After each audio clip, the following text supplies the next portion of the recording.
Students, आज हम बात करेंगे साइकोमेट्रिक चार्ट के बारे में। साइकोमेट्री की बेसिक इन्फॉर्मेशन हम अपने लास्ट वीडियो में दे चुके हैं। अब उसके चार्ट की बात करते हैं। जब साइकोमेट्री की बात किया था तो याद होगा आपको, तो साइकोमेट्री में बेसिकली हम किसकी स्टडी करते हैं? मॉइस्चर की स्टडी करते हैं, वाटर वेपर की स्टडी करते हैं। वाटर वेपर कहाँ प्रेजेंट है? जो हमारे एयर में प्रेजेंट होते हैं। क्लियर? हम जानते हैं कि जैसा हमारे एयर की कंडीशन होती है उसके बेस पे हमारा कंफर्ट डिसाइड होता है। जैसा एयर का टेम्परेचर होता है, जैसे एयर में वाटर कंटेंट होते हैं, मॉइस्चर होता है, उसके बेस पे ह्यूमन बॉडी का कंफर्ट डिसाइड होता है। क्लियर? तो उसके लिए हमें मॉइस्चर की जो भी बेसिक प्रॉपर्टीज है उनके बारे में इंफॉर्मेशन होना बहुत ज़रूरी होता है। तो इन्हीं बेसिक प्रॉपर्टीज की एक क्वांटिटेटिव वैल्यू निकालने के लिए, उनके बारे में जानकारी पाने के लिए जो भी चार्ट हम यूज करते हैं हमारा क्या कहलाता है? साइकोमेट्रिक चार्ट कहलाता है। ठीक है? अगर आपको याद हो तो साइकोमेट्रिक में हमने बेसिक डेफिनेशंस स्टडी की थी। उन बेसिक डेफिनेशंस के बेस में उनको साइकोमेट्रिक चार्ट में हम कैसे डिनोट करते हैं, कैसे शो करते हैं, वो यहाँ पे हम देखेंगे। अब सबसे पहली प्रॉपर्टी जो हमने पढ़ी थी वो पढ़ी थी हमने ड्राई बल्ब टेम्परेचर, जो हमारा यहाँ पे दिखाया गया था। जो हमारा साइकोमेट्रिक चार्ट होता है उसका बेसिक जो स्ट्रक्चर होता है वो कुछ इस तरीके से होता है। हमारा बेसिक स्ट्रक्चर यही होता है। इसी बेसिक स्ट्रक्चर में डिफरेंट लाइंस, डिफरेंट कर्व्स बनाए गए सारे साइकोमेट्रिक प्रॉपर्टीज को डिफाइन करने के लिए, शो करने के लिए। ओके, अब सबसे पहला हमारा आता है ड्राई बल्ब टेम्परेचर। ये जो ड्राई बल्ब टेम्परेचर होता है, इस ड्राई बल्ब टेम्परेचर को हम साइकोमेट्रिक चार्ट में वर्टिकल लाइन से शो करते हैं। देखिए यहाँ पे हमने क्या बनाई है? वर्टिकल लाइंस बनाई है। इन वर्टिकल लाइन से शो करते हैं। जो ड्राई बल्ब टेम्परेचर होता है वो किस में होता है? डिग्री सेंटीग्रेड में होता है। ये जो ड्राई बल्ब टेम्परेचर होता है वो हमारे लेफ्ट से राइट इंक्रीजिंग ऑर्डर में होता है, इसलिए मैंने एरो की डायरेक्शन ये दी है। क्लियर? अब ड्राई बल्ब टेम्परेचर हो गया। अब ड्राई बल्ब टेम्परेचर के बाद हम बात करते हैं स्पेसिफिक ह्यूमिडिटी। याद हो तो स्पेसिफिक ह्यूमिडिटी क्या होती थी? केजी ऑफ मॉइस्चर पर केजी ऑफ ड्राई एयर, ये इसकी यूनिट भी होती थी। ये जो स्पेसिफिक ह्यूमिडिटी होती है, इस स्पेसिफिक ह्यूमिडिटी को हम किससे डिफाइन करते हैं? हॉरिजॉन्टल लाइन से दिखाते हैं। ये जो हॉरिजॉन्टल लाइंस होती हैं ये हमारी स्पेसिफिक ह्यूमिडिटी दिखाती हैं। एरो अपवर्ड डायरेक्शन में मैंने बनाया, इसका मतलब ये जो स्पेसिफिक ह्यूमिडिटी होती है वो बॉटम से अपवर्ड डायरेक्शन में इंक्रीजिंग ऑर्डर में होती है। फिर आता है हमारा ड्यू पॉइंट टेम्परेचर। ये जो साइकोमेट्रिक चार्ट होता है, तो साइकोमेट्रिक चार्ट का ये जो पोर्शन होता है, ये पोर्शन हमारा सैचुरेशन कर्व कहलाता है। क्या कहलाता है? सैचुरेशन कर्व कहलाता है। ओके, तो अब जब ड्यू पॉइंट टेम्परेचर की बात की हमने, तो ड्यू पॉइंट टेम्परेचर कौन सा टेम्परेचर होता है? ड्यू पॉइंट टेम्परेचर वो टेम्परेचर होता है जिसमें मॉइस्चर हमारे क्या होते हैं? कंडेंस होके लिक्विड फॉर्म में चेंज हो जाते हैं। तो ये जो ड्यू पॉइंट टेम्परेचर होते हैं इनको भी हम साइकोमेट्रिक चार्ट पे हॉरिजॉन्टल लाइन से डिफाइन करते हैं। ध्यान दीजिएगा, स्पेसिफिक ह्यूमिडिटी को भी हम हॉरिजॉन्टल लाइन से दिखाते हैं, ड्यू पॉइंट टेम्परेचर को भी हॉरिजॉन्टल लाइन से डिफाइन करते हैं। डिफरेंस क्या है? स्पेसिफिक ह्यूमिडिटी की जो वैल्यूज होती हैं इस वर्टिकल लाइन पे होती हैं, बट बॉटम से अपवर्ड डायरेक्शन में इंक्रीजिंग ऑर्डर में। जबकि ये जो ड्यू पॉइंट टेम्परेचर होता है, इसकी जो हॉरिजॉन्टल लाइंस होती है, इनकी जो वैल्यूज होती है वो किस पे होती है? हमारे इस सैचुरेशन कर्व में होती है। इस सैचुरेशन कर्व में एरो हमने ये अपवर्ड डायरेक्शन दिखा है, मतलब यहाँ से जो ड्यू पॉइंट टेम्परेचर की वैल्यूज होती है वो ऊपर की डायरेक्शन में बढ़ती जाती हैं। इसी तरीके से हमारा एक और टेम्परेचर होता है, ये ड्यू पॉइंट टेम्परेचर हो गया, सॉरी ये ड्राई बल्ब टेम्परेचर हो गया, ड्यू पॉइंट। अब आता हमारा वेट बल्ब टेम्परेचर। ये जो वेट बल्ब टेम्परेचर होता है, इस वेट बल्ब टेम्परेचर को हम साइकोमेट्रिक चार्ट में इंक्लाइन लाइन से शो करते हैं। शो किया हमने इंक्लाइन लाइन से। ये जो इंक्लाइन लाइंस होती हैं, इन इंक्लाइन लाइंस की वैल्यूज किस पे होती है? हमारी सैचुरेशन कर्व पे। याद रखिएगा, ये जो इंक्लाइन लाइंस होती है इनकी वैल्यूज किस पे मिलती है? सैचुरेशन कर्व पे मिलती है। एरो ऊपर की तरफ बनाया, मतलब वैल्यूज यहाँ से ऊपर की तरफ बढ़ते हुए ऑर्डर में होगी। यानी अगर ये 10 डिग्री है तो ये 20, ये 30, ये 40, ये 50, ये 60 एंड सो ऑन। हाँ, एक चीज और याद रखिएगा, ये जो लाइंस होती हैं वो कितने डिग्री पे इंक्लाइन होती हैं? 30 डिग्री पे। किससे? हॉरिजॉन्टल से। यानी ये जो लाइंस होती है, इस लाइन का जो इंक्लिनेशन होता है, ये जो लाइंस होगी, इस लाइन का जो इंक्लिनेशन है हॉरिजॉन्टल से वो कितना दे रखा है? 30 डिग्री दिया होता है। क्लियर? फिर नेक्स्ट प्रॉपर्टी पे आते हैं। नेक्स्ट प्रॉपर्टी हमारी आती है रिलेटिव ह्यूमिडिटी। बताया था आप लोगों को, अगर याद हो आपको डेफिनेशन में, relative humidity. Relative humidity always हम किस में शो करते हैं? परसेंटेज में। ये जो रिलेटिव ह्यूमिडिटी लाइन होती है ये कर्व लाइंस होती हैं। ये क्या होती है? कर्व लाइंस होती हैं। ये जैसे हमारा ये सैचुरेशन कर्व है, ये सैचुरेशन कर्व की ये जो कर्व होता है, ये कर्व भी हमारा रिलेटिव ह्यूमिडिटी कर्व भी कहलाता है। ऐसे रिलेटिव ह्यूमिडिटी भी बोलते हैं। इस कर्व पे जो वैल्यू होती है रिलेटिव ह्यूमिडिटी की वो होती है 100%। क्लियर? तो इसी के पैरेलल में सारे कर्व हमारे प्लॉट हुए। ये कर्व शो करते हैं हमारे रिलेटिव ह्यूमिडिटी। नीचे से ऊपर की तरफ हमारे किसमें होते हैं? इंक्रीजिव कॉर्डम। देखिए 10%, 20%, 30%। आपको याद हो रिलेटिव ह्यूमिडिटी ऑलवेज किसमें हम रिप्रेजेंट करते हैं? परसेंटेज में। फिर आता है हमारा स्पेसिफिक वॉल्यूम। स्पेसिफिक वॉल्यूम क्या होता है? Volume of water vapour per KG of dry air. इसलिए इसकी यूनिट क्या होती है? Metre cube per KG. Volume of water vapour, तो वॉल्यूम है तो क्या होगा? Metre cube. फिर हमने क्या बोला? Per KG of dry air, तो ड्राई एयर किसमें? केजी में, तो उसकी यूनिट होगी metre cube per KG. Specific volume lines भी हमारी कौन सी होती है? इंक्लाइंड लाइंस होती हैं। इनकी वैल्यूज भी किसमें होती हैं? सैचुरेशन कर्व पे होती हैं। किस पे होती हैं? सैचुरेशन कर्व पे होती हैं। देखिए अभी यहाँ देखा वेट बल्ब टेम्परेचर की लाइंस भी इंक्लाइंड है, बट इनका इंक्लिनेशन कितना? 30 डिग्री था। ये जो हमारी स्पेसिफिक वॉल्यूम लाइंस होती हैं इनका इंक्लिनेशन कितना होता है? 60 डिग्री होता है। किससे? हमारे हॉरिजॉन्टल से कितना डिग्री बनाती हैं? 60 डिग्री बनाती हैं। फिर आते हैं एंथैल्पी। एंथैल्पी जो होता है आपको पता है एंथैल्पी क्या होता है? टोटल एनर्जी होती है। क्लियर? एंथैल्पी की यूनिट स्टैंडर्ड यूनिट होती है हमारी किलो जूल पर केजी। जो एंथैल्पी होती है वो एंथैल्पी की स्केल हमारे सैचुरेशन कर्व के बाहर दी होती है। ये हमारी की स्केल दी होती है। इस स्केल पे हमें क्या होता है? एंथैल्पी की वैल्यू मिलती है। कोई भी पॉइंट पे अगर आपको एंथैल्पी की वैल्यू चाहिए, फॉर से अगर हमने कोई एक पॉइंट यहाँ पे मिला है, क्लियर? हमने कोई पॉइंट ले लिया, इस पॉइंट पे हमें एंथैल्पी, तो इस पॉइंट से एंथैल्पी स्केल पे, इस पॉइंट से एंथैल्पी स्केल पे एक लाइन ड्रॉ की जाती है। ये लाइन ऐसी ड्रॉ की जाए जो कितना एंगल बनाए? 90 डिग्री। कितना एंगल बनाए? 90 डिग्री एंगल बनाए। तो ये 90 डिग्री की लाइन जिस पॉइंट पे मीट करेगी वही पॉइंट उस पे किसकी वैल्यू देगा? हमें एंथैल्पी की वैल्यू देगा। एंथैल्पी की आपको पता है किससे डिनोट करते हैं? इससे डिनोट करते हैं। बात लास्ट में आता है हमारा वेपर प्रेशर। वेपर प्रेशर क्या होगा? जो वाटर वेपर है हमारे एयर में उनका जो प्रेशर होता है वही हमारा वेपर प्रेशर कहलाता है। वेपर प्रेशर के लिए एक लेफ्ट साइड में वर्टिकल स्केल दी होती है जिसको किस में रिप्रेजेंट करते हैं? इन mm ऑफ मरकरी। याद रखिएगा, इन mm ऑफ मरकरी। प्रेशर की आपने कई यूनिट पढ़ी होंगी तो उसमें आपको याद होगा कि प्रेशर को कभी कभी mm ऑफ मरकरी में भी डिनोट करते हैं। तो यहाँ पे एक वर्टिकल लेफ्ट साइड में स्केल दी होती है, वो हमारी वेपर प्रेशर की वैल्यू बताता है। क्लियर? ये हो गए बेसिक प्रॉपर्टीज साइकोमेट्रिक प्रोसेस की जो हमारे साइकोमेट्रिक चार्ट पे डिनोट करती हैं। ये जो भी मैंने ड्रॉ किया है ये कोई मेरा स्केल्ड नहीं है, ये सिर्फ इंडिकेटिव है कि साइकोमेट्रिक चार्ट में कैसा दिखाया गया है। क्लियर? अब हम एक बेसिक सा डायग्राम लेते हैं साइकोमेट्रिक चार्ट। हमने इस साइकोमेट्रिक चार्ट पे 4 प्रॉपर्टीज दिखाई हैं। एक एंथैल्पी, डीबीटी मतलब ड्राई बल्ब टेम्परेचर, एक डब्ल्यू मतलब स्पेसिफिक ह्यूमिडिटी। अगर आपको याद होगा तो स्पेसिफिक ह्यूमिडिटी को किससे डिनोट करते हैं? हम डब्ल्यू से डिनोट करते हैं। एक हमारी क्या प्रॉपर्टीज है? Relative humidity. साइकोमेट्रिक चार्ट का सबसे बड़ा बेनिफिट ये है कि अगर आपको मॉइस्चर की या वाटर वेपर की कोई भी 2 प्रॉपर्टीज पता हो तो आप उसकी सारी प्रॉपर्टीज को निकाल सकते हैं। जैसे हमने कहा हमारे पास वाटर वेपर है, उसका जो ड्राई बल्ब टेम्परेचर है वो कितना है? 50 डिग्री। मान लिया हमने कहा हमारे पास कोई एयर है, उसका जैसे हम सेम ने लिखा एयर है, हमारे पास एयर है, उसका जो ड्राई बल्ब टेम्परेचर है वो क्या है? 50 डिग्री। और उसकी जो रिलेटिव ह्यूमिडिटी है, रिलेटिव ह्यूमिडिटी जो दी है वो हमारी कितनी दे रखी है? 60%। क्लियर? अब आपसे पूछा जाए कि उसकी एंथैल्पी निकालिए, उसकी स्पेसिफिक ह्यूमिडिटी निकालिए, ऐसे कई चीजें पूछी जा सकती है। अभी मैंने 4 चीज प्लॉट की तो 4 भी आप बताऊंगी। तो हमने 50 डिग्री लिया, ये हमारा 50 डिग्री टेम्परेचर हो गया। अब इस पे हम क्या करेंगे? हमें 60% रिलेटिव ह्यूमिडिटी चाहिए, तो हमारी रिलेटिव ह्यूमिडिटी की कर्व लाइंस ये हैं। तो हम 50 डिग्री सेंटीग्रेड पे तब तक बढ़ते हैं जहाँ पे 60% रिलेटिव ह्यूमिडिटी मिल जाए।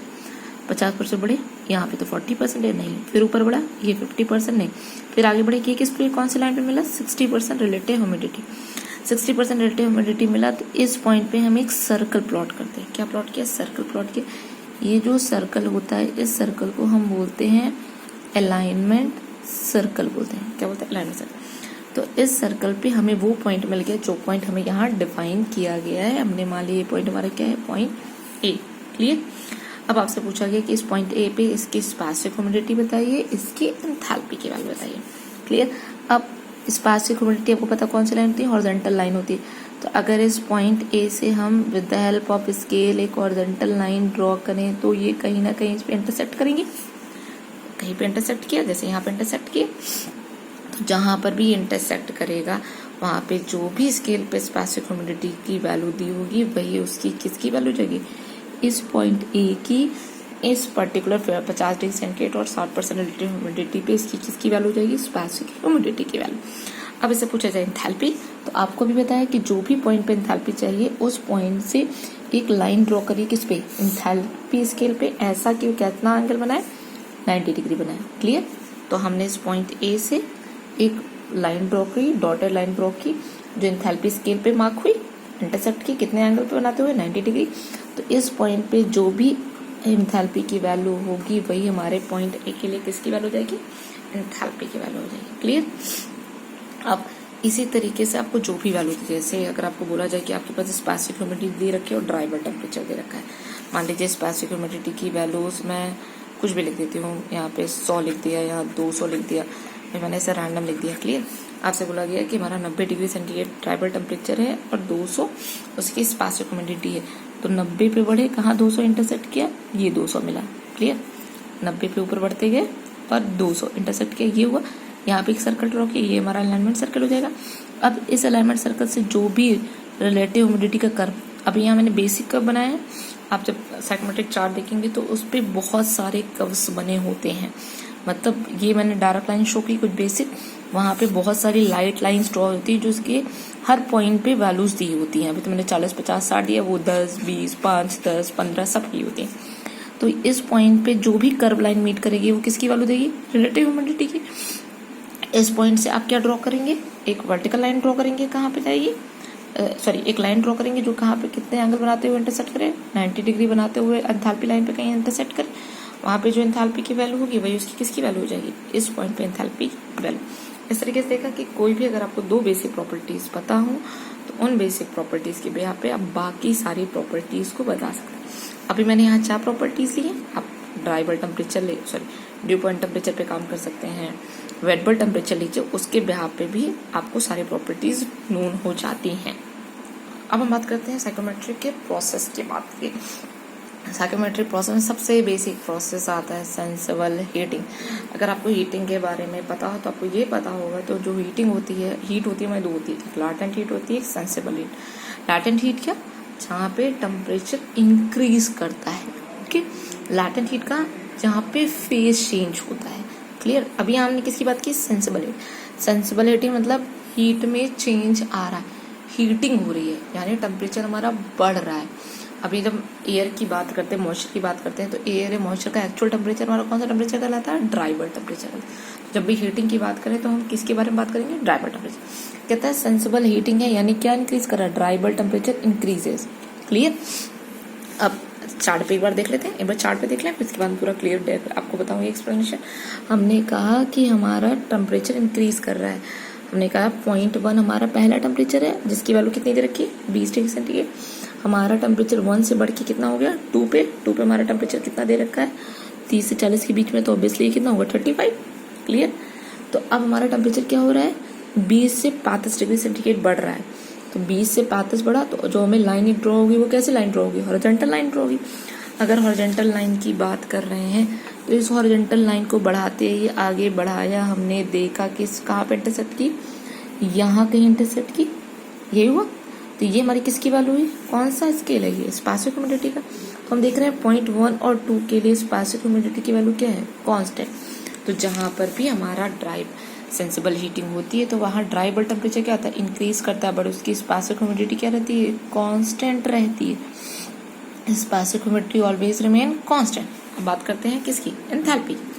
अब एंथैल्पी की बात कर रहे हैं, तो जब एंथैल्पी की बात की तो भैया 0.1 से हमने एक लाइन ड्रॉ की एंथैल्पी स्केल पे, परपेंडिकुलर ऐसी ड्रॉ की, तो हमें मिला वहाँ पे एंथैल्पी की वैल्यू क्या मिलेगी, H1, 1 के लिए H1। सिमिलरली 2 के लिए ड्रॉ किया तो यहाँ पे क्या हुआ, कौन सी मिली, H2 मिली। अगर आपसे कोई पूछे कि 0.1 से 0.2 पे टेम्परेचर बढ़ाने के लिए कितना टोटल हीट लगी, तो कैसे निकालेंगे आप, H1 minus H2, H1 minus enthalpy. Enthalpy कहते हैं टोटल एनर्जी होती है, टोटल हीट कहते हैं। तो हमारी टोटल एनर्जी कितनी हुई, H1 माइनस H2, इतनी हीट हुई जब हमारा टेम्परेचर क्या हो गया, 20 से कितना बढ़ गया, 35 डिग्री सेंटीग्रेड। क्लियर? ये तो हमने साइकोमेट्रिक चार्ट पे स्टडी कर लिया कैसे में डिनोट करते हैं। अब थोड़ा बेसिक पढ़ते हैं। पहले लाइन क्लियर होगी, driver temperature increases, stoichiometry remain constant. अब कहते हैं हीटिंग आखिर हुई कैसे हुई है, टेम्परेचर आखिर बढ़ा कैसे, टेम्परेचर बढ़ा कैसे। तो ये काफी सिंपल सा तरीका है कि आप किसी पॉइंट का टेम्परेचर बढ़ाना चाहते हो तो उसको बाहर से हीट दे दीजिए। क्लियर? तो अब हमने क्या कर लिया, हमने कहा heating can be obtain by passing the air over heating coil. हमने एयर को किसी हीटिंग कॉइल के ऊपर से पास करा दिया। याद रखिए हीटिंग कॉइल है यानी उस और एयर पास करा रहे, हीटिंग करनी यानी एयर को गर्म करना। तो ऑब्वियस सी बात है ये जो हीटिंग कॉइल होगा उसका टेम्परेचर एयर के टेम्परेचर से ऑलवेज क्या होगा, ज्यादा होगा। जब हमने मान लिया यहाँ पे एयर जो इंसर्ट कर रही है उसका टेम्परेचर क्या है, T1 है। जो कॉइल है उसका टेम्परेचर हमने क्या मान लिया, T3। और जो बाहर निकल रही है एयर उसका टेम्परेचर क्या होगा, T2। ये जो T3 है कॉइल का टेम्परेचर ये ऑलवेज ग्रेटर देन क्या होगा, T1। जब एयर हमारे इस हीटिंग कॉइल से पास होगी, हीटिंग कॉइल से पास होगी तो आपको पता है इक्विलिब्रियम कंडीशन, हीट क्या होती है, हाई टेम्परेचर से लो टेम्परेचर की तरफ फ्लो करती है। तो जो हीट होगी वो T3 से किसकी तरफ फ्लो करेगी, हमारे T1 की तरफ। इसलिए जो फाइनल निकलेगा, फाइनल एयर बाहर निकलेगी उसका टेम्परेचर क्या होगा, ऑब्वियसली क्या होगा, T1 से ज्यादा हो जाएगी। क्यों? क्योंकि T3 अपनी कुछ हीट किसको दे देगी, एयर को दे देगी, T1 को दे देगी, जिससे टेम्परेचर T1 से बढ़ के क्या हो जाएगा, T2 हो जाएगा। ये हमारा सेंसिबल हीटिंग होती है। सेंसिबल हीटिंग में एक फैक्टर हम पढ़ते हैं जैसे हम बोलते हैं बाईपास फैक्टर। बाईपास फैक्टर क्या होता है, बाईपास फैक्टर दिखाता है हमें कि कितना फ्रैक्शन ऑफ एयर हमारी हीट हुई, वही हमारा क्या कहलाता है, बाईपास फैक्टर कहलाता है। अगर डेफिनेशन के टर्म में डिफाइन करा जाए तो कहता है it is defined as the ratio of the difference between the mean surface temperature of coil and leaving air temperature to the difference between mean surface and entering air temperature. Mean surface temperature of coil, mean surface temperature of coil मतलब किसकी value बात कर रहे हैं हम, T3 की बात कर रहे हैं। लीविंग एयर टेम्परेचर मतलब T2 की बात की हमने। फिर क्या होता है, difference between the mean surface temperature, mean surface temperature फिर क्लियर है, ये हमारा T3 to the entering air temperature, entering air temperature क्या है, T1। तो बाईपास फैक्टर की वैल्यू क्या हो गई, T डाइबल टेम्परेचर अभी बताया कि डाइबल टेम्परेचर इंपॉर्टेंट प्रॉपर्टी है, TdB3 minus TdB2 divided by TdB3 minus TdB1। ये हमारे बाईपास फैक्टर की वैल्यू होती है। क्लियर? अब फिर अभी चार्ट में आपको बताया कि heat added to the air can be obtain directly from the entering and leaving enthalpy. कितनी हीट ऐड हुई हमारे एयर में, उसको हीट करने में वो किससे आपने डायरेक्टली साइकोमेट्रिक चार्ट से ये H1 माइनस H2 से आप वैल्यू निकाल सकते हैं। ऊपर है हमारा बढ़ता जा रहा है तो ऑब्वियसली H2 की वैल्यू ज्यादा होगी, H1 की वैल्यू कम होगी, तो डिफरेंस क्या हो जाएगा, H2 माइनस H1। क्लियर? ये निकल गया। अब दूसरा तरीका भी दे रखा है, heat added to the air कैसे निकालते हैं, आपको पता है कैलोरीमेट्रिक प्रिंसिपल क्या होता है, उसके हिसाब से हीट निकाल सकते हैं। हीट क्या होता है, mCp डेल्टा T। क्लियर? आपको किलो जूल पर केजी में चाहिए तो heat added to the air हो जाएगा CPM TdB2 minus TdB1। Temperature difference कितना है, पहले एयर का टेम्परेचर TdB1 था, फाइनल टेम्परेचर क्या हो TdB2, तो टेम्परेचर डिफरेंस क्या हो जाएगा TdB2 माइनस TdB1। निकल गया। अब पूछता है कि कह रहा है for air conditioning per the sensible heat per minute क्या हो जाएगा, सेंसिबल हीट पर मिनट हो जाएगा calorimetric principle mCp delta T।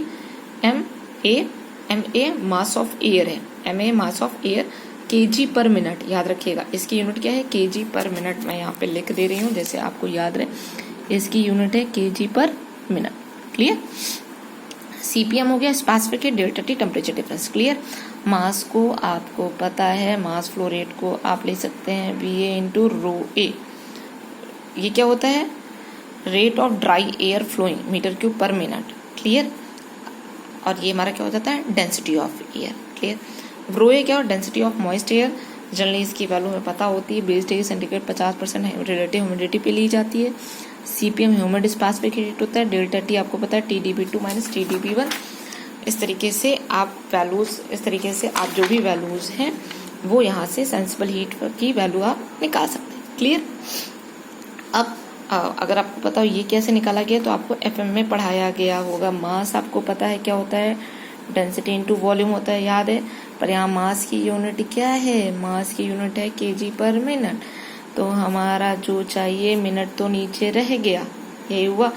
तो अब हमारा हो गया, ये हमारा वॉल्यूम है, sorry this is our volume per minute. Volume per minute क्या होता है, mass flow rate per minute किसके करते हैं, डिस्चार्ज से डिनोट करते हैं, या फिर रेट कहते हैं उसे, डिस्चार्ज रेट बोलते हैं, इसीलिए इसको लिखा गया है यहाँ पे रो ए इंटू वी ए। अगर FM में पढ़ा हो तो आपको याद होगा। ओके, ये तो सेंसिबल हीटिंग होगी। अभी हीटिंग हुई है तो भैया कूलिंग तो होगी। अब बात करते हैं, एक छोटा सा फैक्टर छूट गया, बता दूं मैं। बाईपास फैक्टर की डेफिनेशन आपने पढ़ ली। बाईपास फैक्टर को अगर आपको जनरल टर्म में किसी को समझाना हो तो हम इस तरीके से समझा सकते हैं कि bypass factor can be considered to represent the fraction of air which does not come into contact with coil surface. Bypass factor का एक बाईपास फैक्टर से बताया हमने कि कितनी हीट गई। उसके बाद दूसरा क्या बोलता है कि बाईपास फैक्टर ये भी बताता है कि कितनी फ्रैक्शन ऑफ एयर हमारे कॉइल के कांटेक्ट में नहीं आई। क्लियर, ये भी होता है। अगर आपको किसी को समझाना हो तो आप इसको इस तरीके से समझा सकते हैं कि बाईपास फैक्टर वो वैल्यू होती है, वो फ्रैक्शन ऑफ एयर होती है जो कॉइल के कांटेक्ट में नहीं आती है, जिसका भी टेम्परेचर में कोई भी चेंजेस नहीं आते हैं। क्लियर। अब सेंसिबल कूलिंग, हीटिंग होगी, कूलिंग हो रही है। कूलिंग होगी तो क्या ऑब्वियस सी बात है, हीटिंग में टेम्परेचर बढ़ा था, कूलिंग में टेम्परेचर डिक्रीज करेगा। साइकोमेट्रिक चार्ट पे डिफाइन करें तो साइकोमेट्रिक चार्ट पे ये हमने प्लॉट किया है। क्लियर। हमने कहा पहले हमारा टेम्परेचर हमारा 1 था, फिर हमारा टेम्परेचर क्या हो गया 2। 1 पे हमने टेम्परेचर कुछ मान लीजिए यहाँ पे, 2 पे टेम्परेचर हमारा हो गया, ये हो गया हमारा 1 पे टेम्परेचर कुछ है 2। इस तरफ चल रहे हैं, एरो इस तरफ है, ऑब्वियसली क्या होगी कूलिंग, क्योंकि हमारा ड्राइवर टेम्परेचर डायरेक्शन के साथ। तब यहाँ पे तो ऑब्वियस सी बात है, लाइन हमारी देखिए हॉरिजॉन्टल लाइन एक ही मिली, यानी ह्यूमिडिटी हमारी क्या होगी, स्पेसिफिक ह्यूमिडिटी कांस्टेंट। एंथैल्पी की बात की हमने, तो एंथैल्पी के दोनों पॉइंट से हमने एंथैल्पी स्केल पे 90 डिग्री पे एक लाइन ड्रॉ की, H1 H2 मिला आपसे, sorry this is H2 this is H1। अब आपसे पूछे टोटल हीट कितनी रिमूव्ड हुई। अरे भाई कूलिंग करेंगे तो हीट को बाहर निकालेंगे, तो अब क्या निकालेंगे, ये वैल्यू ज्यादा ये वैल्यू कम, तो H1 माइनस H2। क्लियर। तो ये तुम्हारे साइकोमेट्रिक चार्ट हो गया। डेफिनेशन की बात करें तो सिंपल वही डेफिनेशन जैसे अभी सेंसिबल हीटिंग में हमने पढ़ी। सेंसिबल कूलिंग क्या कहती है, dry bulb temperature decrease, obviously specific humidity remain constant. Clear. अब एयर को कूल करना है, हीट करना था तो हीटिंग कॉइल से पास कराया था, कूल करना होगा तो किससे पास कराएंगे हम, कूलिंग कॉइल से। इसलिए स्टैंड बना, एयर को हमने कूलिंग कॉइल से पास कराया। हाँ, एक चीज याद रखिएगा, एक लाइन लिखी मैंने यहाँ पे, air passes over surface that is at a temperature less than dry bulb temperature of air but greater than due point temperature. जैसे हीटिंग की बात की थी तो हमने बोला था कि कूलिंग कॉइल का टेम्परेचर हमारे ड्राई बल्ब टेम्परेचर से ज्यादा होना चाहिए। सॉरी, सेंसिबल हीटिंग की बात की थी तो हमने बोला था कि जो हीटिंग कॉइल है उसका टेम्परेचर हमारे ड्राई बल्ब टेम्परेचर से ज्यादा होना चाहिए, तभी तो वो हीट प्रोवाइड करेगा। सिमिलरली कूलिंग की बात कर रहे हैं, कूल करना है तो हमें हीट क्या करनी है, अपने पास लेनी, एक्सट्रैक्ट करनी है। तो ऑब्वियस सी बात है जो कूलिंग कॉइल है उसका टेम्परेचर हमारे एयर टेम्परेचर से क्या होना चाहिए, कम होना चाहिए। यानी याद रखिएगा जो TDB3 होगा वो ऑलवेज लेस देन होगा TDB1, तभी तो ये इसको अपनी हीट देगा, तभी तो एयर हमारी क्या होगी, ठंडी होगी। बट एक चीज और लिखी मैंने, but greater than due point temperature. Due point temperature क्या होता है, वो टेम्परेचर जिसपे वाटर वेपर कंडेंस हो जाते हैं लिक्विड। हमें यहाँ पे एयर को ठंडा करना है, उसके वाटर वेपर के फेज में चेंजेस नहीं करना है। इसलिए हम कहते हैं जो भी कूलिंग कॉइल का टेम्परेचर हो वो ऑलवेज ड्यू पॉइंट से क्या हो, ज्यादा हो, जिससे हमारे वाटर वेपर कंडेंस ना हो। बाईपास फैक्टर, जो भी सेंसिबल हीटिंग के डेफिनेशन से बाईपास फैक्टर बताया वही बाईपास फैक्टर यहाँ से निकालेंगे। Mean surface temperature minus outside temperature, TDB3 minus TDB2, mean surface temperature minus inside temperature, वो हम निकल लिया TDB1। जो भी प्लस साइन, जो भी ग्रेटर देन है लेस देन है उसका टेम्परेचर आप उसको बड़े छोटे के हिसाब से लिख लीजिए, निकल गया। हीट रिमूव्ड आपको पता है कैसे निकालेंगे, अभी हमने चार्ट में बताया हीट कितना रिमूव हुई, आप H1 माइनस H2 की वैल्यू से निकाल सकते हैं। ये हो गया हमारा sensible heating and sensible cooling. अब बात करते हैं हम नेक्स्ट प्रॉपर्टी की, जो होती है हमारी कूलिंग एंड डीह्यूमिडिफिकेशन। ध्यान दीजिएगा, 2 वर्ड लिखा है मैंने क्या पे, कूलिंग एक, डीह्यूमिडिफिकेशन। कूलिंग मतलब टेम्परेचर ड्रॉप, कौन सा टेम्परेचर, ड्राई टेम्परेचर। डीह्यूमिडिफिकेशन मतलब स्पेसिफिक ह्यूमिडिटी, ह्यूमिडिफिकेशन मतलब स्पेसिफिक ह्यूमिडिटी बढ़ना, डीह्यूमिडिफिकेशन मतलब स्पेसिफिक ह्यूमिडिटी कम होना। स्पेसिफिक ह्यूमिडिटी कब बढ़ेगी, जब वाटर वेपर बढ़ेंगे, किसमें, एयर में। स्पेसिफिक ह्यूमिडिटी कम होगी, कब कम होगी, जब वाटर वेपर कम होंगे, किसमें कम होंगे, एयर में। क्लियर। तो यहाँ दोनों चीजें होनी है, याद रखिएगा। कूलिंग एंड डीह्यूमिडिफिकेशन की बात करते हैं, cooling dry bulb temperature decreases obviously, dehumidification specific humidity decreases और amount of water vapour in air decreases. Clear. अब ये कैसे किया, अभी याद हो आपको सेंसिबल कूलिंग बताई, तो सेंसिबल कूलिंग में मैंने क्या बोला था, कूलिंग कॉइल का टेम्परेचर ड्यू पॉइंट टेम्परेचर से कम हो, क्योंकि वहां मुझे वाटर वेपर को कंडेंस नहीं करने थे, यहाँ डीह्यूमिडिफिकेशन करना है। इसलिए हमने कहा जो कूलिंग कॉइल हो उसका टेम्परेचर ड्यू पॉइंट टेम्परेचर से क्या होना चाहिए, कम होना चाहिए। क्लियर।